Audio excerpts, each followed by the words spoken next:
Blunt Talk. Welcome back to Blunt Talk Podcast with your girl, Riah the Barbie, aka Riah Beauty and Fitness on Instagram. Make sure you follow me and tune into all the new content that I'm dropping up there. But before we get into that, I need to introduce my guest. Today's guest is someone who moves with intention, awareness, and purpose. Tyler is a Pan-Afrikan conscious individual and a father, which deeply shapes how he understands identity, legacy, and responsibility. His perspective goes beyond surface-level conversations and invites us to think about history, self-determination, and what it really means to build something meaningful, not just for ourselves, but for the next generation. I'm excited for an honest and grounding conversation centered on growth, truth, and collective elevation. Welcome, Tyler.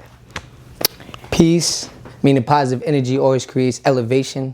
I say this podcast reaches a lot of men that have trouble being vulnerable with themselves or expressing themselves. Don't mean you gotta go out there and talk to a bunch of people. Just get out your comfort zone and be able to express yourself the way you want to. I love that. That's literally what this whole thing is going to be about. But before we even get into the topic that we're going to discuss today, because it is so important, I want them to get to know who Tyler is first. Okay. Give them a little background. So first of all, who is Tyler? Like who if someone asked you, who are you? Like, what would you tell them? Tyler is somebody that has been through a lot of trials and tribulations, just like you have. My legacy, my future was dictated for me before birth. My mother, I love her. I love everyone that's in my life, but I keep it raw. My mother had already had the option of giving me up for adoption before I was birthed. I got to be an adoptive child since I was 2 days old. So having to grow up with a whole different family, whole different siblings, whole different environment that was very uncomfortable, made me who I am today, made me vulnerable of who I am today. I give all of that experience to my son, Tazim, for real, because I want him to be emotionally intelligent, how to express himself, how to respect other people expressing themselves, knowing that there's not a right or wrong way, just as long as you respect you and them, then everything's all good. Just right there, that's why I wanted you on the podcast, because you're not afraid to get vulnerable and tell your truth. And no matter how the world looks at you, you know that your story matters, and it's important for other people to hear, not just your son, but other men in the world. So I appreciate you even being vulnerable and sharing that part of your life, because I know we all been through things, but a lot of us don't want to lay it out on the table for everybody to know, you know? So I appreciate him so much for being able to have this vulnerable conversation with me. You brought up you being adopted. How did that shape your personality growing up? Like, did you ever question who you were as a person? Did you always know who your biological parents were, or did you how did that go? Yes. I'm going to briefly touch upon my siblings, not going to express their story like I express mine. Love that. But 2 of my other brothers is adopted as well. I got the opportunity to stay close to my biological family. I got to see them whenever I wanted to. My other brothers didn't get that opportunity. We met them at the age of 18. Wow. It did question me a lot, because now you have not just 1 to 2 parents. 4. I have 4 parents. I have 4 grandparents. I have multiple family members now. You'll be told to be this, be that. I had to learn how to navigate for myself. Luckily, I got the second chance at life before I even got to make the wrong mistakes to say I got a second chance at life. Being able to grow up with the family that I grew up with gave me that opportunity. They put me in tough positions to mold me who I am today. Back then, I probably felt not worthy enough being around them. But now, me being a parent, me being my own adult, I can look back on it and look at it as growth.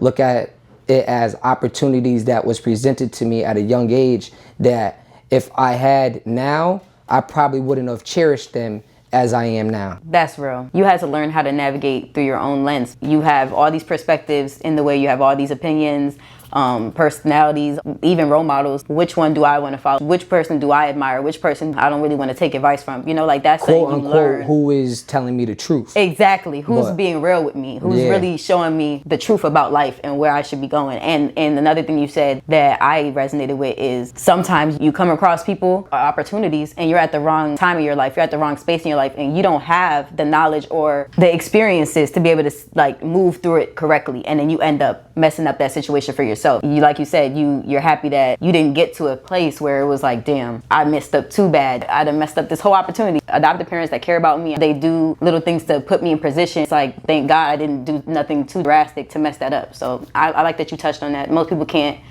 be self-aware to know that, hey, I played a role too. Like, you know, like I had to choose to seize the opportunity. Yes. Yeah. So that was real. And you're also a father. Can you tell me about that? How did that happen? I haven't seen you for years. So it's like one day it was like, okay, Tyler. And then another day it was like, oh, he a father. I was like, oh, shit. I'm like, what happened? I got to meet somebody that I value till this day. And we got to create a beautiful child named Tazim. He's my protege. I want to give him the guidance that I didn't have. That opportunity manifested itself for real. And I'm abundantly blissful to be able to have him as my son.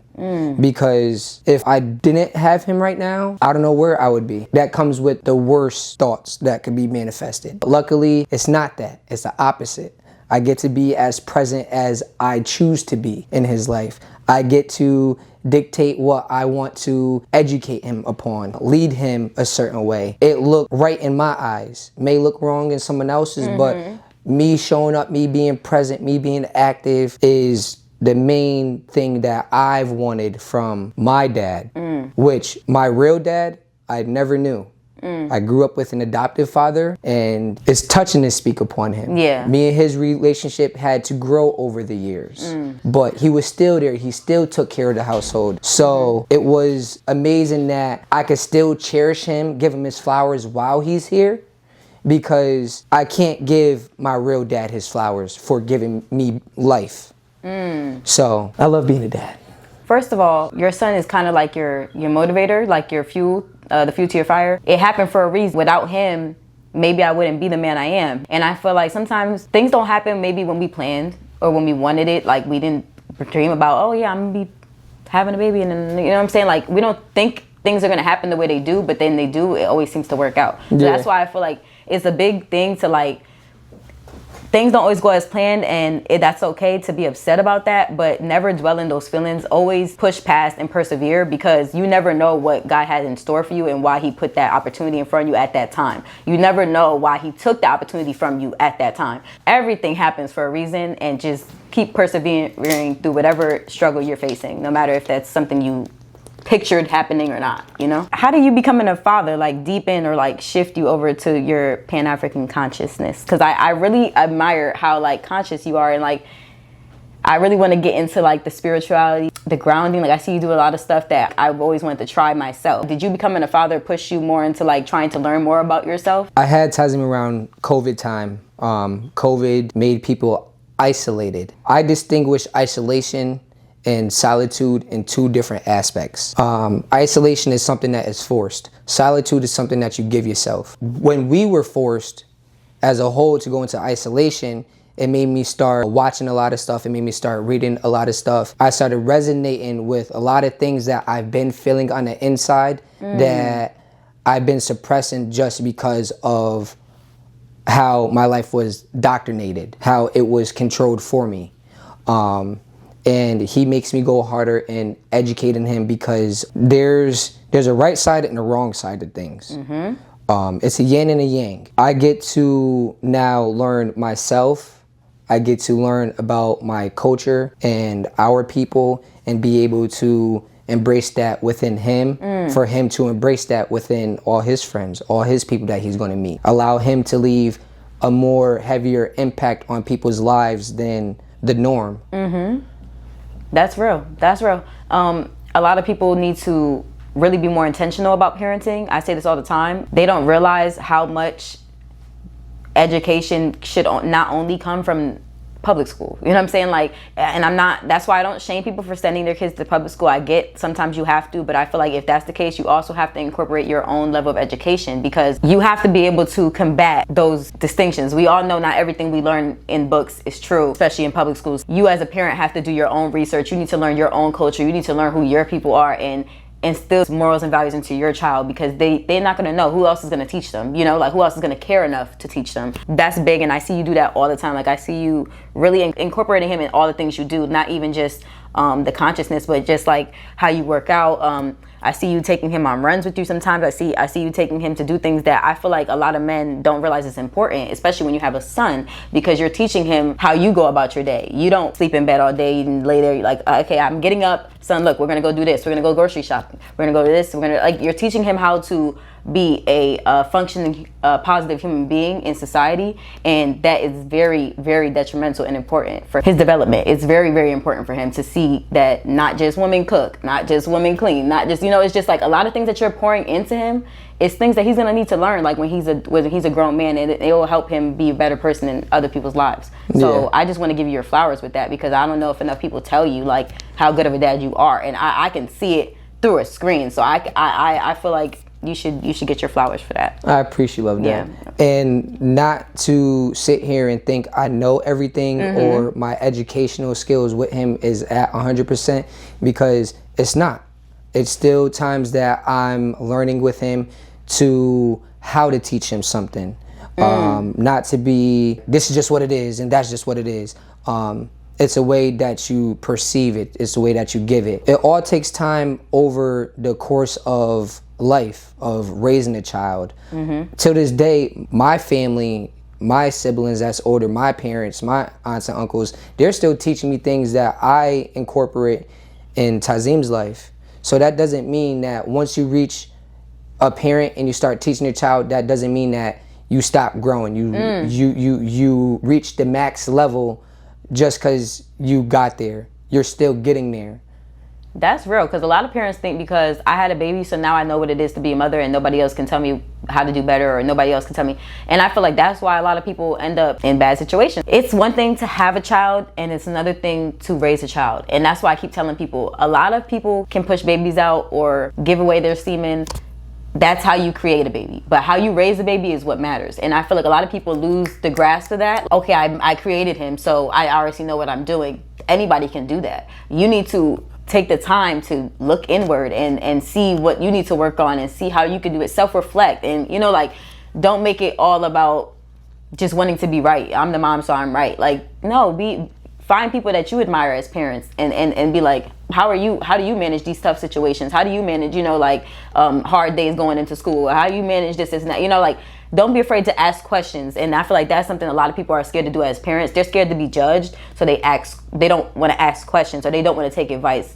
But no parent is perfect. There's parents that's been parents for 50 years, have 10 kids, shit, and they still not good parents. You know what I'm saying? They're not good parents, but they're not the perfect parent. Nobody is. So that's important for you. Like, I'm glad that you said that you still receive advice from other people. That's important. I wanted to ask you, what are the most important values to you that when it comes to raising your child with cultural awareness and pride? Living by the truth, not being controlled by lies. We live by the truth, we die by the truth. That's exactly what I tell my son. And it may sound a little drastic to say die by the truth, but that's real. That's to instill that he knows that whether it's right or wrong, you still tell the truth. You still live by it. Even though it may look through a different lens and the wrong perspective, as long as you know that you live by the truth, then you're doing something right. A lot of people are controlled by lies. Example, us as people. Like, we're controlled, the way we live every day on a day-to-day basis is controlled by lies. I was just talking to people how we went to the moon. It's just a bunch of lies that come up in the world, that it really shapes how you live your life, how you move around, like how the world runs. Everything is based on if everybody believes one lie. If we all collectively believe one lie, we all move a certain way. So I feel like when there's the outliers that stand on truth, those are the ones that get outcasted as the demons, or the people that are not scared to tell their truth and yours. Or you are that one. Yeah. I am that one. Yeah, like, I'm the one that's not scared to look in the mirror and also make you look in the mirror. That scares people because they don't want to be completely honest about who they are. So how can I point the finger at anybody else and make them tell their truth? I don't want to be truthful. So that's why it's very good that you're instilling that into a young man, because he's going to know from early on that as long as I'm honest, I can get through it. The lies are just going to boil over, and it's going to create an environment that's not conducive to my growth. And so not know who he is. Knowing the truth is knowing self. Knowing how he could be himself around anybody in any environment gives him the opportunity to live in his own truth. I really, really love that. In what ways do you think fatherhood challenges men to become more intentional and accountable, especially conscious men? How do you think that challenges men to become more intentional and accountable? To piggyback off what you said, it's going inward, knowing that you have to accept the solitude with knowing that you got to learn yourself. Going through the past, you got to relive your childhood traumas, not in real life, but through paper, through tears, journaling, yeah, through talking to yourself. There's times where I went on hikes at 5 a.m. I'm talking to my cell phone, just expressing about what I've been through as of a child, what I've done to other children. That's a release for me because I feel at ease with myself knowing that I can live with the truth. And sometimes the things that I've done to people makes me want to reach out to them, makes me want to acknowledge them. Yo, like this happened and that happened and I want to tell you why it happened. Just know that now I see you for who you are. I feel like they struggle with how they're going to be perceived. If I start calling things out, am I going to be alone? I'm not going to be able to be friends with you anymore because I know you're a pedophile and I just been hiding it this whole time because I really fuck with you. But if I start saying the truth, I can't hang around you no more. Having to change is the scary part. Change is very scary, not just for men, but people. And I get it because change is scary and it's uncomfortable, but uncomfortability means growth. And you don't want to be stagnant in your life. You don't want to feel, you don't want to look up 30 years later and you're still that scared little boy when you was 5. You know what I'm saying? Like that's a scary thing to wake up and have to feel. So I feel like compare the risk to the reward. The reward is so much greater when you really find who you truly are and how much you are valued and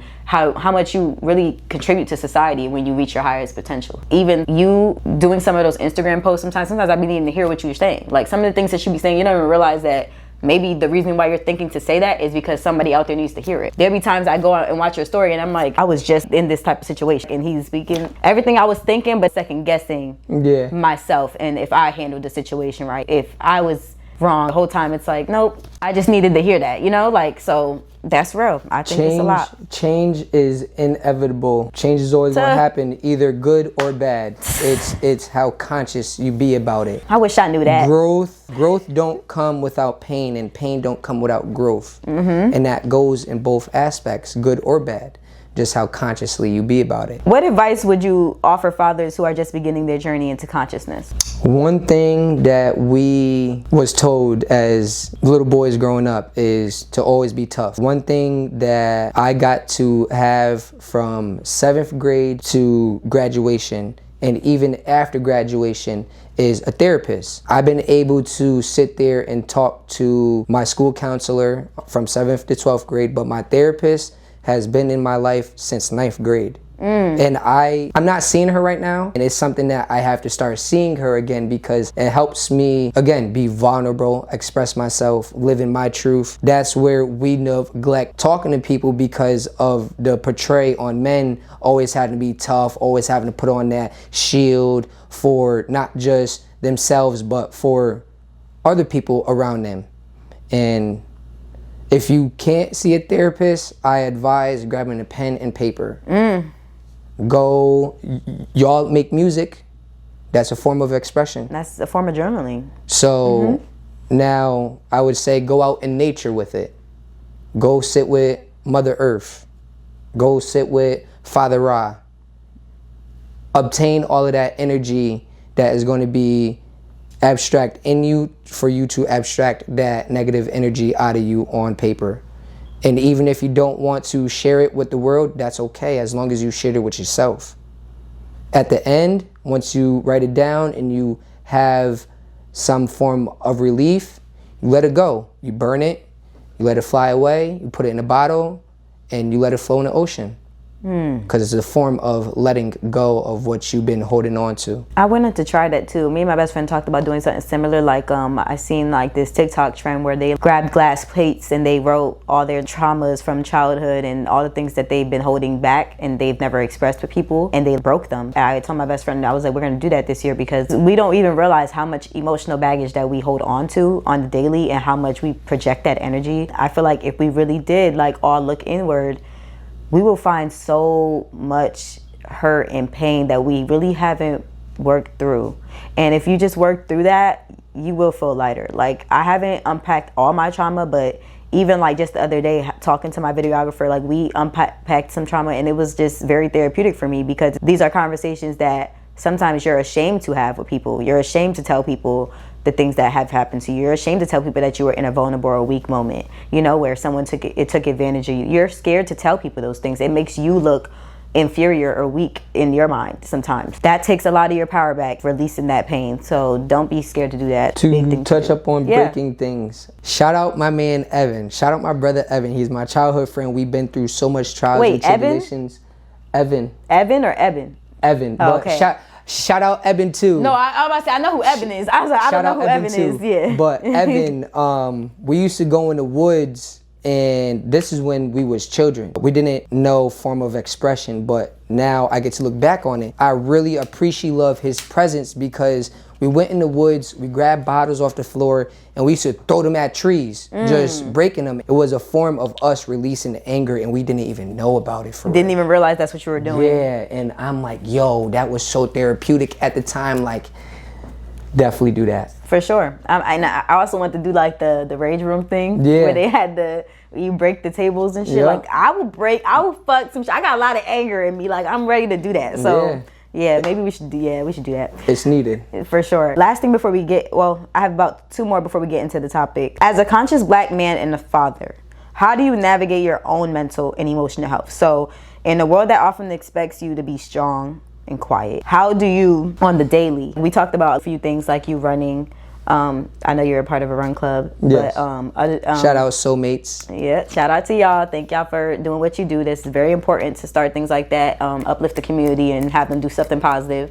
But yeah, so like other than your run club, what other things do you do to really just navigate your own mental and emotional health? From running and working out, it's been very hard for me, to be honest, these last couple of months or years. I've been really dwelling in the subconscious, not being conscious with how I need to be for myself. And that's where there was trials and tribulations that pushed me to the run club before I allowed myself to crash out. Definitely the form of fitness has been my main motivator. It gets me going, it keeps me pushing. And to elaborate on a situation that happened last night with my son, we was having a tough time before we went on a run. I had to let him know like he couldn't come, because there's discipline, there's structure.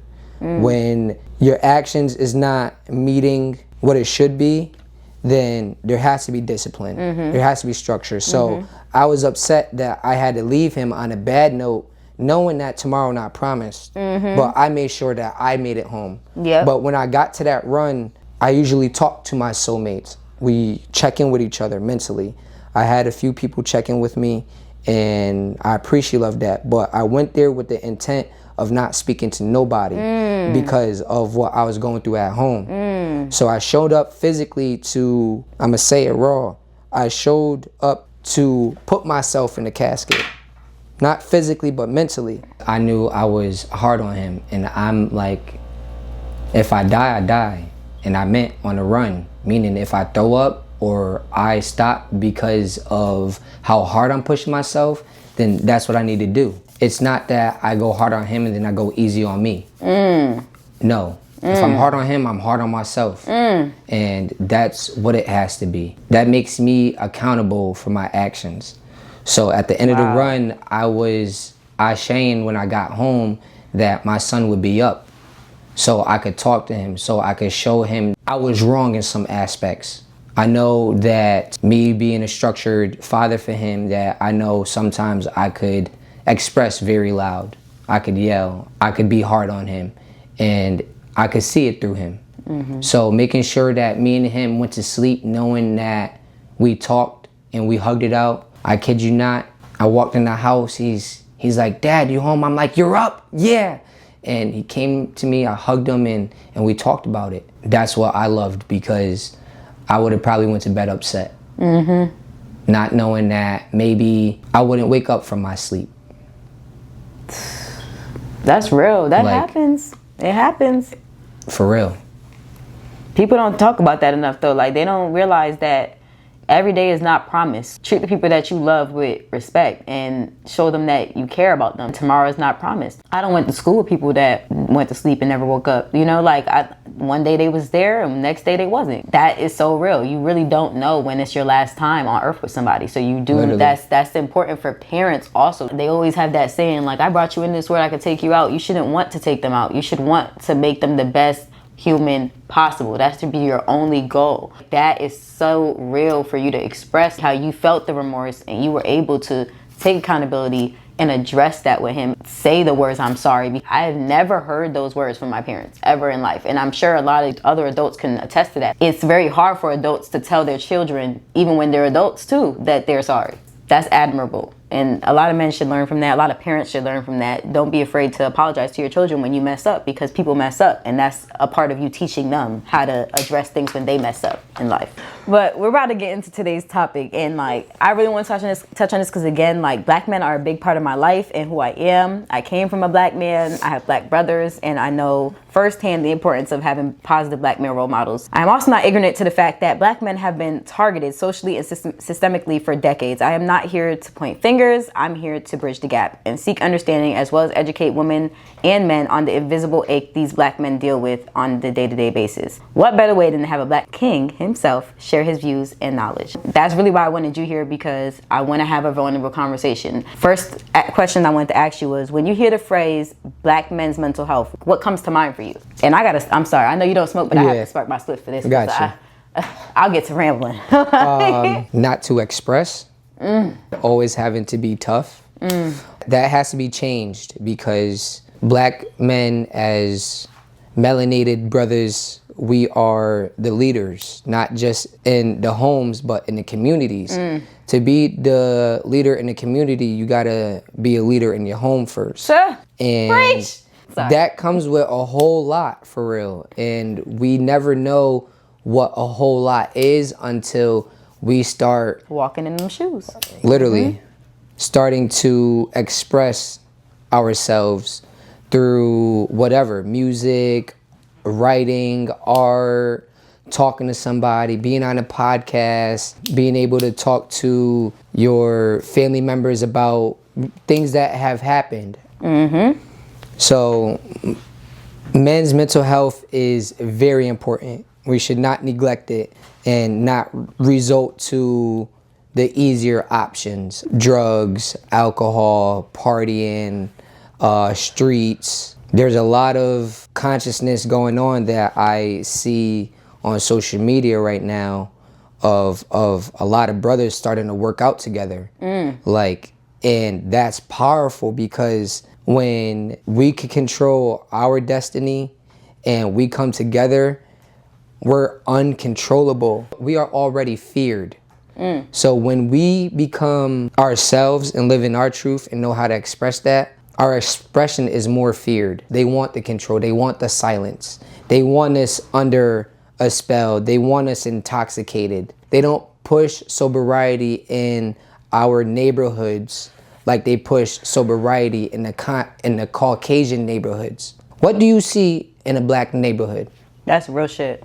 Drugs, alcohol, fast foods. But when you go into a Caucasian they don't got none neighborhood, of that. All you see is houses, farmland, animals walking around stores. freely, grocery stores, Farmers markets. probably without pesticides. Literally. They get that because they want control. And it sucks, because it's hard for us to obtain it because of how society made us live. They have us on food stamps. They have us on medication. So that's all we know of, not just as of black men, but also women. They put abortion clinics in less poverty communities, because if our Netarus have more children and they flourish, that's overpopulating to them. So for them to control the population, they have to control the mind narrative. Once they control the mind narrative, then they have full access to what we indulge in. You said that perfectly, because it's really all about power. When you care about your community to a point where you care about their future, not not just their immediate future, like from when you're on earth, but in the future when you're gone and when your grandkids are here and all that. When you care about that truly as a community, you want to control your environment. Because all white people have come together and agreed, we don't want none of our kids doing any drugs, not even weed. We don't want them doing liquor. We don't want them, you know what I'm saying? When they all have made that conscious decision as a community, they're able to control their environment. But because our community is so divided and we all have different perspectives and different views on how we want our children to be raised, that is why we cannot control our environment. That is why there's always outliers and there's always us activists or whatever trying to shift everybody else's mindset, because we're not all on the same page. And if we all got on the same page, it'd be so much easier to control the narrative and the environment of our community. So I agree with everything you said. I had grew up in a household of weed and alcohol. I seen how it took a turn. It left certain impacts on my life, but marijuana has became my form of expression as well. Suppressing what I really want to talk about or do. Some people have the control of smoking marijuana and still being able to do what they do. But facts. For me personally, I feel like it hinders me. Yep. It's hard to be around it and not want to indulge, because it's been around for so long that it's sometimes uncontrollable.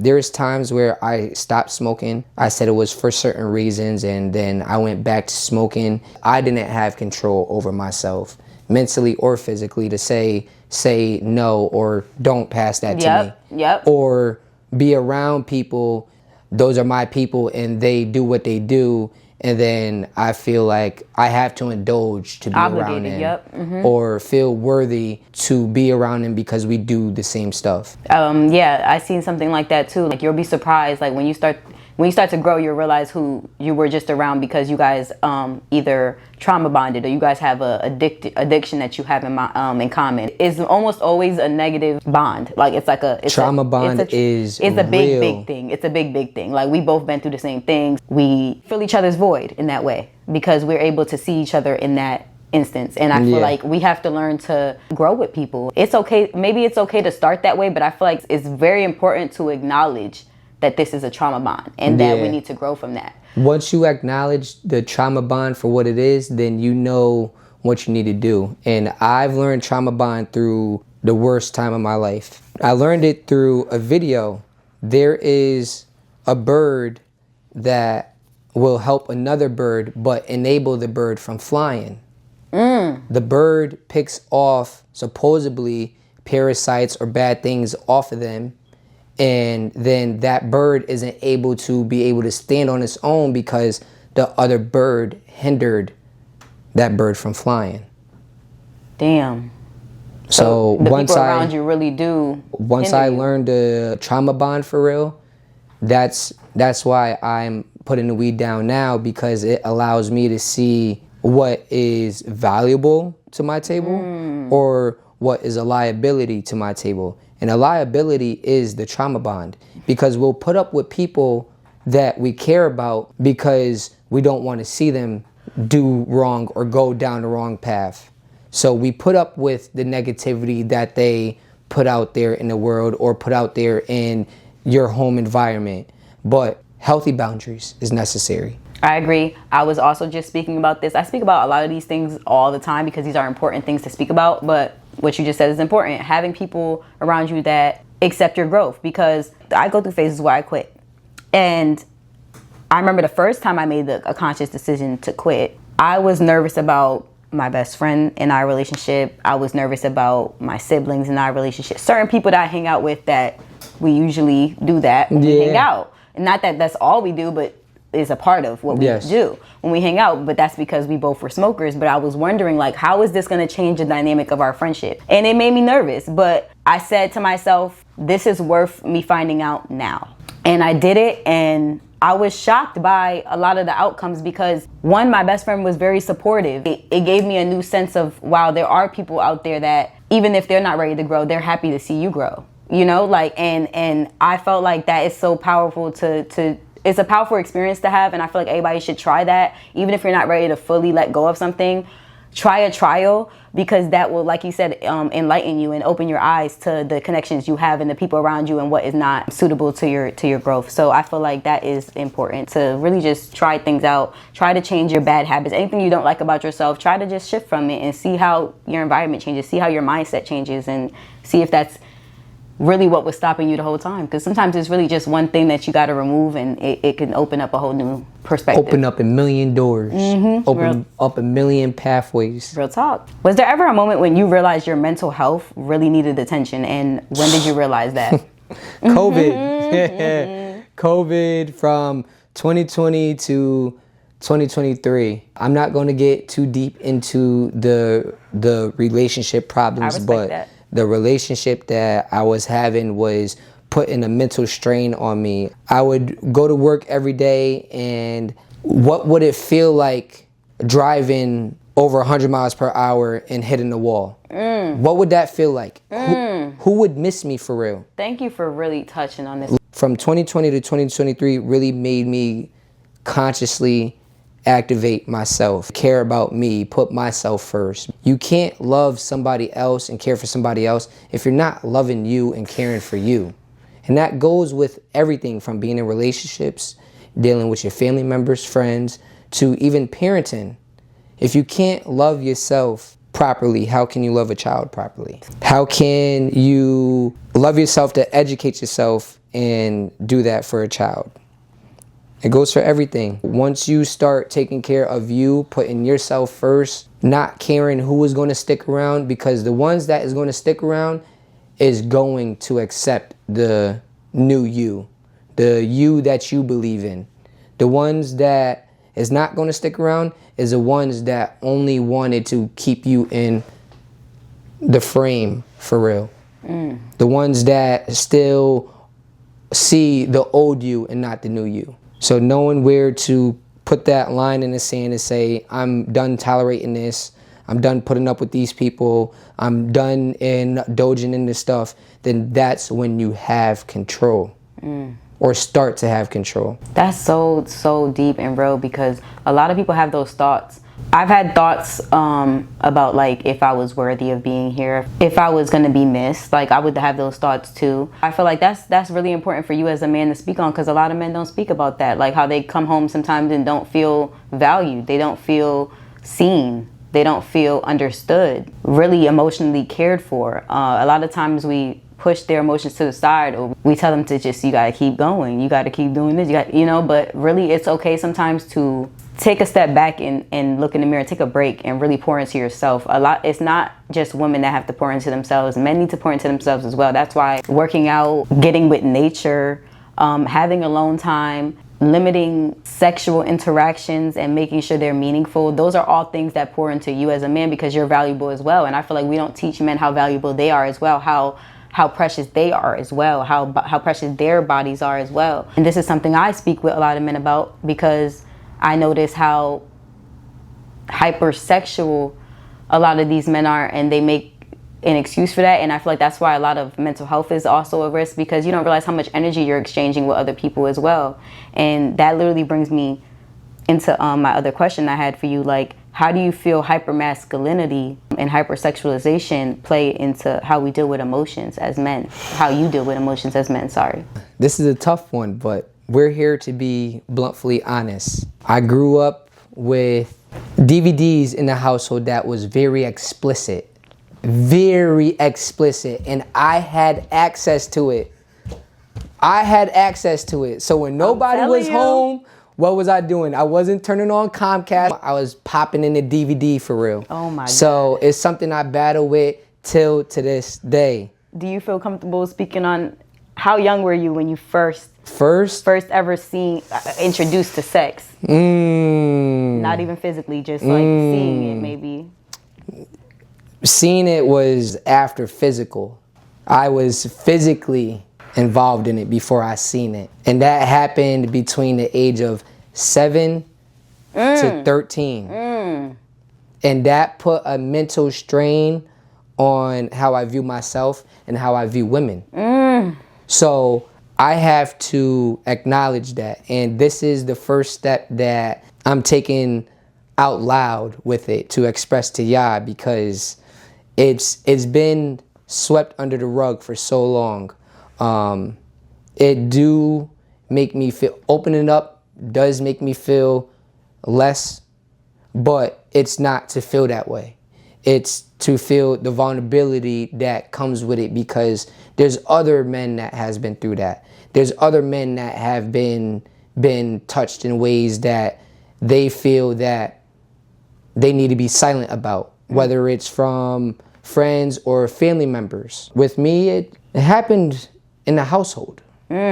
Not saying names, that's where it starts. Yeah. In the household, for real. So from me looking as a child to a grown-up, and then from a grown-up to a child, it makes me be so conscious about what I have in my household and what I produce in my household. A lot of things that I have control over, like marijuana or having porno DVDs, that has to be a no-no. I want to have my son value not just himself, but everyone else around him, especially women. He has a mother. So the first woman he has to respect and honor is his mother, for real. So it's not easy opening up about it. It's not easy acknowledging it, because it comes with losing relationships. It comes with having, is this person still gonna fuck with me or not? And there was a time, there's been multiple times where I subliminally said it, and a couple of my family members been on point with it, but I lied to them because I wasn't comfortable with myself. There was a time in 2023, I had a spiritual awakening, and my biological mother felt that she needed answers from me because she was assuming things. But it wasn't that she was assuming things, she was on point about things. But in the time that I've awakened with it, she doesn't deserve it on her time. Right. She deserves it when I feel that is necessary, where she could still respect me as of me opening up, not going about it the way that she wants to go about it. Because of, if you wanted to go about it the way you wanted to, you would have sat me down, you would have asked me questions when it was happening. Exactly. So now that brings to me, as of being a parent, I make sure I have those tough conversations with Tazim. Not along those lines yet, because he's young, yeah. He's young, but the tough conversations is needed to have. Those reassurances of, yo, is somebody doing this? Is somebody doing that? Like, just know I'm a safe space to talk to. Just know I'm a safe person to come to. Even though that now, if he tells me at a young age, I may overreact about it because I have every right to. But if it happens and I don't address it and he lives with that and then he opens up about it, I have no right to react the way that I want to because I didn't respect his mental capacity and I didn't respect his physical vessel. It comes with a lot of factors. It comes with a lot of trials and tribulations. Just making sure that you look back on how you was as a child to mold you to be the parent that you truly want to be, and not allow nothing outside yourself to hinder that. Not no person, not no job, not no education system, not no environment, none of that. You have control over that, of how you be present in the child's life or how you be present within yourself. So it sucks that it happened to me. It made me really mistreat women. And that's when I had to see, like, do I really love them for who they are, or do I really love them because I could have sexual intercourse with them? Or I could misuse them. And I had to learn that for real, because I don't want to continue to live that life. Without a man, there ain't no woman. Without a woman, there ain't no man. The real Holy Trinity is the mother, the father, the son. To bring a child into this world, you need the divine feminine and the divine masculine. It's the yin and the yang, the light and the dark. Our semen is the light. The dark is them carrying the child for 9 months in water, in darkness, for real. So it's really honorable that I get to be consciously aware about a lot of things that have been suppressed, not just in myself, but within my family. They make it so accessible on the internet to watch porn for free. Now they make it so easy to have females doing OnlyFans. Now you getting paid for it. I mean, pornography, you get paid for it, but now they're making it public and more accessible. Mm-hmm. So it's like there is people that the children go to school, and the other children at school is telling that child, like, oh, I know your mom does OnlyFans. That child might commit suicide, for real, just because of how we neglect ourselves, and then the children is paying attention to it, and they're being real conscious about it, to where they're bullying another child about what their parents do. It's heartbreaking, for real. Heartbreaking. First of all, you're so strong, because I feel like just being able to speak on that truthfully and vulnerably takes a lot of courage. Emotionally, like, it made you mistreat women. Like, do you feel like you looked at women as an object more so than like a companion? I used to, as an object. Yeah. But now I look at them as a companion, somebody that really brings life into me and the world. Not just because of them physically being, but if we really look out into the world, Mother Nature is a female. She blossoms. She goes through 13 cycles. There's 13 cycles in the moon. There's 13 cycles within a year. Mm-hmm. So right now we in the winter solstice. She's dying right now until spring, to where she blooms. So she's being misused with all of the snow, all of the salt that's thrown on her. Her companion, Father Riah, the biggest star in the sky that shine bright, he's pushed away further so she don't get the warmth that she needs, for real, until the spring solstice comes around. There's my sister, a couple people have told me, oh, Tyler, you need to get into a relationship. There's women that have approached me like, I want more than being friends. And I'm like, mentally, that's not where I'm at right now. Mm-hmm. I have to continue to love me, pour into me, to be able to pour into them, for real. Being able to compromise me to a point where, okay, I could be there for her. I could put my journaling, my fitness aside to push her to do that more. Making her be there present within her mind and her physical vessel. And that comes with respect of the body. Mm-hmm. Respecting them more than what we could be intangible with. Knowing that there's more to the plate. That was such a great answer. I agree with everything you said. Women and men are both equally important, and we both carry such value in the world. I feel like these issues like hypermasculinity and hypersexuality really play a role in the separation and the gender war, and I feel like it needs to end. And it really just starts with education and just moments like this where we're able to be honest about it, confront it head on, and just be real about situations that we faced and how we've overcame it. Why do you think mental health is still a difficult topic for Black men to talk about? What was the turning point for you where you were like, I have to address this? It's really the drugs, and not just smoking. The medication, me being on asthma, having to take the albuterol, the Flovent, and then the singular pills that they had me on. They was drugging me to where I'm not really me. Even though that I didn't know that, now I know, for real. My first blunt was when I was 14, 8th grade year, for real. So it's so easy to access stuff to bring you down, to neglect you, to where it's always going to happen. It's always going to be around. It's becoming legalized. It's becoming the norm. We could go to drugstores and buy Tylenol and Motrin right off the shelf. And that's the problem.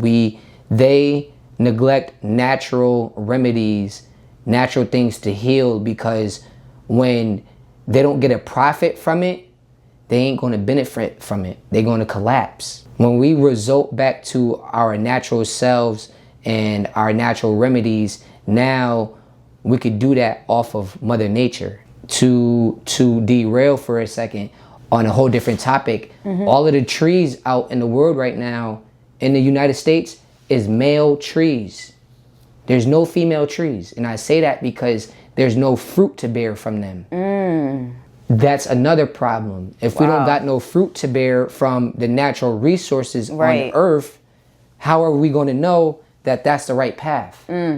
When the path that they're creating is the westernized civilization of medication and education, because we aren't even under the United States education system. Our education system comes from a whole different country. We don't even have control over that until we homeschool our children. Until we resort to buying land, going off grid, doing the quote unquote Caucasian things. But really that's been the norm for us, for real. That's how we survived before Christopher Columbus had found this land. We was living off natural resources. There might not be physical proof, like you could pull up pictures and videos and all of that, but when you do your research, it goes back way before time was even created, for real. The tough skin that you have to create for yourself, that hinders you from seeking that information. You feel like you know it all. You feel like you are just him, you know, like you just feel like you can't get any advice, you can't seek any information from any outside source, because that's just what we were taught growing up. Like if you look at most male figures in our communities, like they're always very confident and they don't really take no BS. So it's like that's what we kind of learn growing up. Like even as women, we learn like that's what a man is. Like a man is just, he gonna protect and provide for you. Like if he can't do this way, then he is not a man. And I feel like that is just what creates that mindset in the man, that he feels his ego is so big that the ignorance is just at an all-time high. Like, would you agree? It really comes with social media as well. I really pay attention to what people be saying on social media. And there is one topic that really is getting to me. Some females on social media downplay deadbeat fathers, but when there's active fathers in the children's lives, now the question or the statement after that is, oh, if we put a father in the mother's shoes 24/7, they're going to fold, they're going to break. Oh, I be seeing that why too. Not, I feel like that's bullshit. Yeah. Why not appreciate love how for sure. active the father is trying to be? For sure. How he's trying to change the structure of how he grew up, and probably how you grew up. You probably grew up in a single home of being just raised by a mother. Yep. But that comes from the government controlling the household. The drugs had separated the household. The fathers brought the drugs home. I feel like they had the women indulge. Yeah. And then they sit there and now that breaks up the household, because they dip out the women don't want the father doing the drugs, so they gotta separate. And then the police system taking the fathers away. Yep. And then they're in jail. That just controls everything. People are projecting their own childhood traumas onto men. And I feel like that's what a lot of women are suffering with. They just haven't healed yet.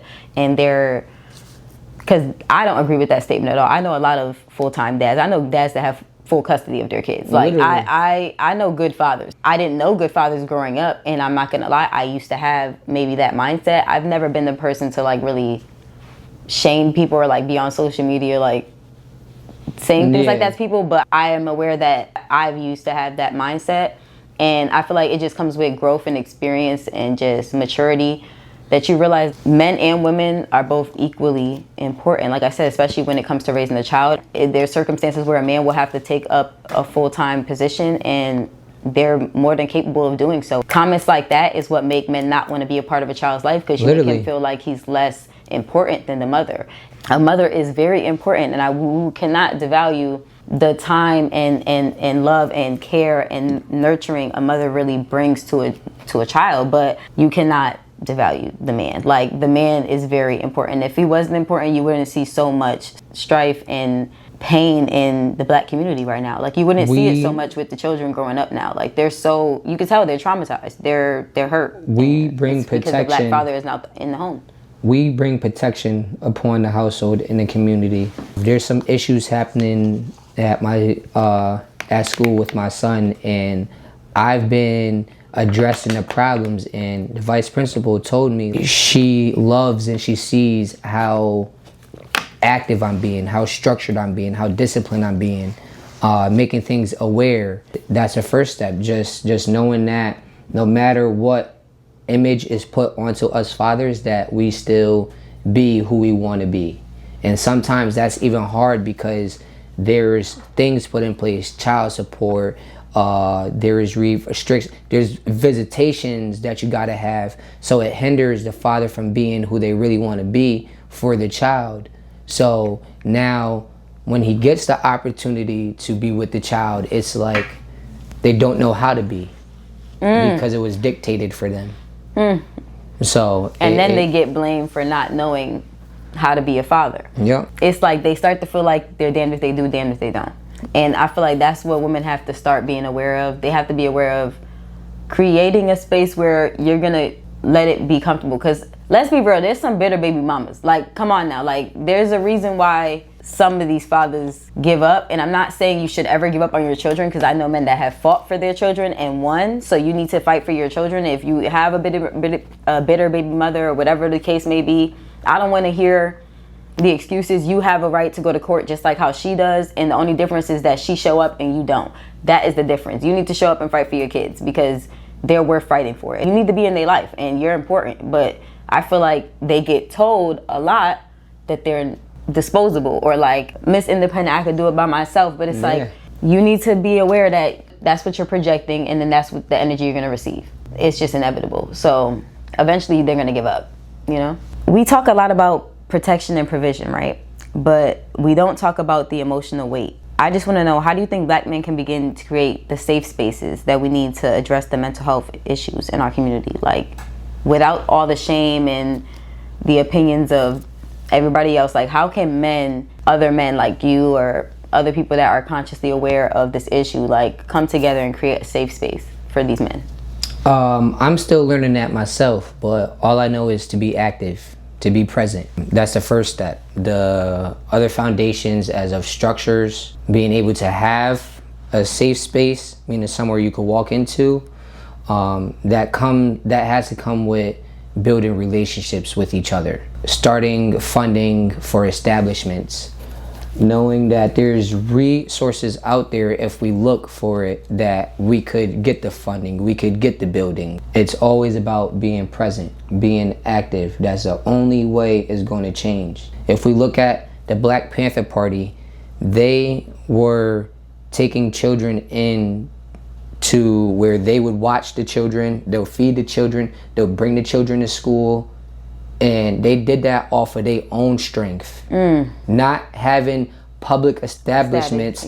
They brought them to their homes, they brought them to boxing gyms, or they had some type of safe space to bring them to nurture them while somebody else couldn't, and still protect them. So it's just about being present and being active. But you know what I hear a lot from men when I bring that up? I hear a lot of excuses like, well, why should I have to take care of another man's child? I feel like that to me is a very selfish statement from men, because it be the men that want all this respect and position and power in the world and in life. They want to be the one in the top. They want to be the one making all the decisions. But those type of men are the ones in charge of creating those safe spaces. Those men are the leaders of the world, not of their communities, not just their household. You have to be aware that you're not being looked at by just the people in your house. You're being looked at the people that live next door to you. You're getting looked at by the people down the street, because yes, you are accountable for that boy down the street that doesn't take care of his kids. You walk by him every day and you don't address him. You don't let him know, hey, your kids, you need to go do this. That you're not being no man. That's not no man. No man don't walk out on his kids. He don't have kids and leave them to starve. It comes with there's no accountability there. I feel like amongst men to one another. There's a lot of times there's not those older, mentors there. Village. Yeah, there's not a village. Yeah. People look at the village of just being your blood family. But I've learned this from having a child. And from me looking back onto my childhood, it took more than just blood people to raise me. So I know with my son, it's going to take a village of people that's not his blood to also raise him, to also guide him, to also protect him. There's things that I have to accept with people that I may not want to, that protect him, that respect him and serve a purpose for him. Knowing that just because that brother's child is not my blood and not my nephew doesn't mean I can't look out for him. That's just me neglecting that child's safety, that child's mental capacity. I care about every child. When I bring my son to a playground, I make sure the kids is looked at. If a child is hurt, I look around to see if a parent is going to step up. If not, I'm stepping up. If the park is dirty, I'm the one cleaning it up. I be looked at a certain way. I don't care about how I'm looked at. I care about what these children is around, who is looking out for them, what they indulge in. I try my best not to allow my son to listen or watch negative things, because that's going to lead him down a negative life and actions towards others. Knowing that I have control over what he's around, who he's around, and how he's around it is the biggest factor in life. A lot of things I hear is not my kid, not my problem, and I feel like you're selfish because children are innocent. They don't ask to be a part of this world, and I feel like it is our job to make sure all children are safe and looked after. But that also comes with sacrificing too. Say I'm not a father. There is a child out there and he is being bullied and I see it and I don't stand up for him. He might commit suicide. He might go try to bully somebody else. We really got to step up and be that pillar for them to lean on. There is a child out in Baltimore that I salute with 100 respect. He said he picked up his first gun at 7 years old. We have access to all of these negative things so easily that that's the only thing we resort to. If we only know that negativity is easy to grasp, we're not going to look for the positivity. So he went into a boxing gym. The coach, the mentor, has seen he had a gun on him. He's like, you can't come into this establishment with that on you. I'm not supporting that. The child tried to be funny. He tried to hide it and tuck it away. That person still followed him. He's not his father to do that. But he's a pillar of protecting him, because that child could lose his life or take somebody else's life. So what did he do? He walked down to the river with that male figure and he tossed it into the river. Now what did he pick up after that? He picked up a camera for real. And he's like, this is what I'm shooting for real. I salute that, because that's a different creativity that's expressing himself. He's letting go of something negative to turn it into something positive. If we don't have male figures looking out for our seeds for real, then how will they know what to really do in life? But what they see, what they are watching on social media or in real life. You have to pave the way, because how you really gonna know? How? I wouldn't know. I didn't know how to be a woman. I had to teach myself. I had to look for that knowledge, like if you don't get taught that in your household, you're gonna be blind to the world. I just wanted to get into my next segment. I wanted to wrap this up because this was such a good topic. I feel like we touched on Black men healing so well. It's such an important topic that gets pushed under the rug, and we talk about women's health so much, women's mental health, women's rights. Again, we are important, but so are our men, and I just want to thank you so much again for coming. But I love to ask my guests what they watched and read this week. So, like, did you read anything or watch anything this week that you want to share with the viewers? Yeah, what day we on? Friday? Don't ask me. Damn. Friday, yes. Friday. Not really watched or read, no. But what I did for myself was give myself a lot of solitude. Yesterday, I've been trying to Instacart and not allow myself to chase money, but I have that urge to chase money. That's something us men do a lot. But I gave myself some solitude time. I had my vision board. I brought my dog outside, and I was able to sit with myself and create a vision board for what I want to focus on.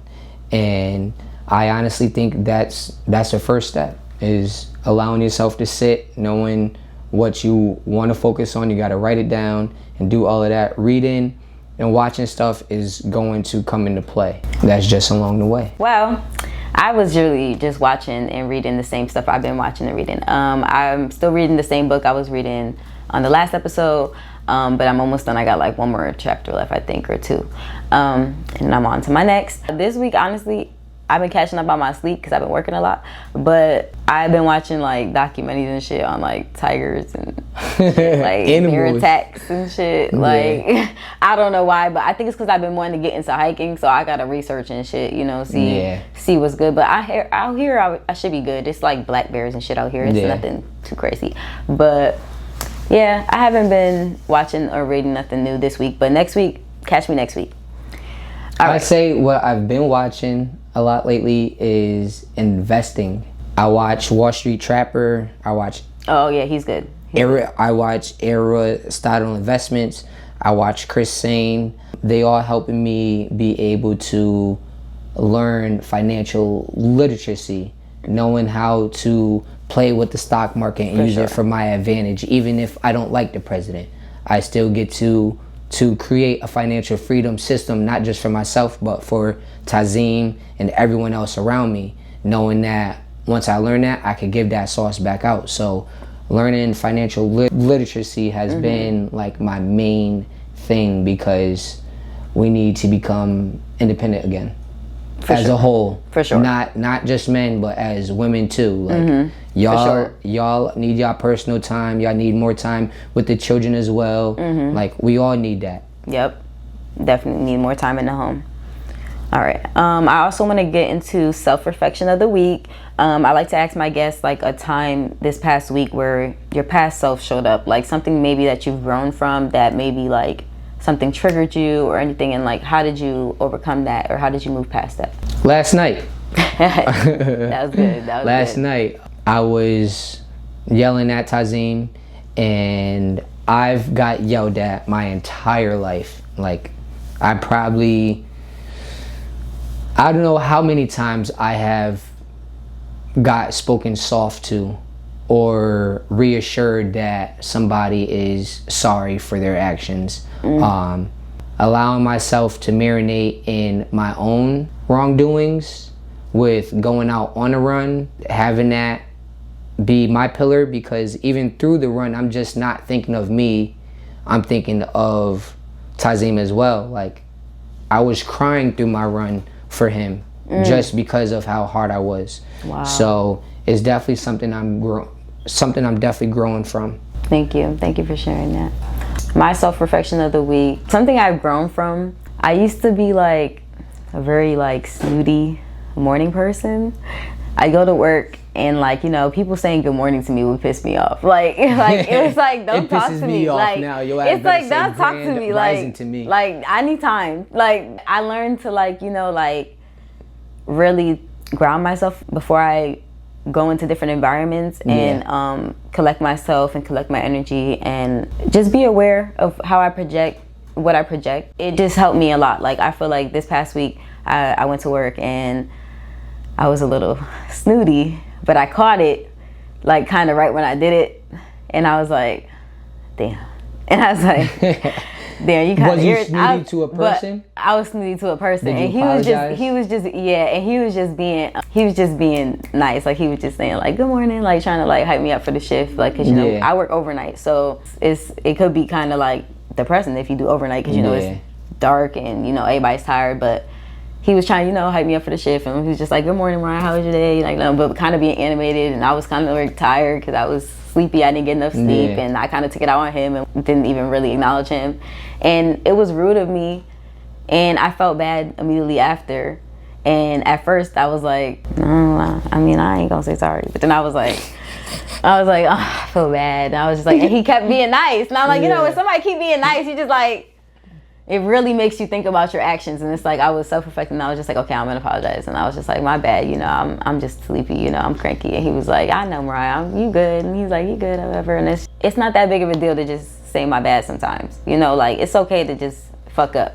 Facts. People fuck up, people have bad days. Every day. Just make it better, Every day. Make it better. That's just it. That's it for today's conversation, but the journey doesn't stop here. Mental health is not a destination, it's a daily practice. If today's episode spoke to you, sit with it and share it. Maybe even start a conversation with someone in your life. To my brothers out there, you are allowed to feel, you're allowed to heal, and you are not alone. Thank you for tuning in, and make sure you guys like, comment, and share this to somebody that needs to hear it. Any man that is suffering, that is suffering in silence, because us women, we have that intuition, and we need to be aware of our black men that are suffering, and we need to help them and let them know they're not alone. Like, we need to open up that conversation and just leave room for them to be vulnerable, like spaces like today. And I just want to thank you again for coming, because your voice matters, and it was so powerful, and it resonated so much with me. Sometimes us as women don't realize men go through things that we go through as well. We're not the only ones that get mistreated sexually. We're not the only ones that deal with those type of traumas as children, and I feel like sometimes we desensitize ourselves. So I just want to thank you again for sharing your story. I appreciate you for having me here. Thank you so much. Make sure you guys follow Tyler. Where can they follow you and support you on your journey? On social media, on Facebook, Tyler Inman, on Instagram, Power to the Ether, or even on Facebook too, it's Power to the Ether. The 2 is not the number, it's the letter TO. It's all congested into one. So we'll have it dropped down below. For sure, I'll definitely have a link in there for you guys. And I just want to thank you guys again for tuning in, and make sure you guys love those around you, and just share love and compassion for others. Just show grace and show up every day as the best version of you. Thank you again for tuning in, and I'll see you next episode.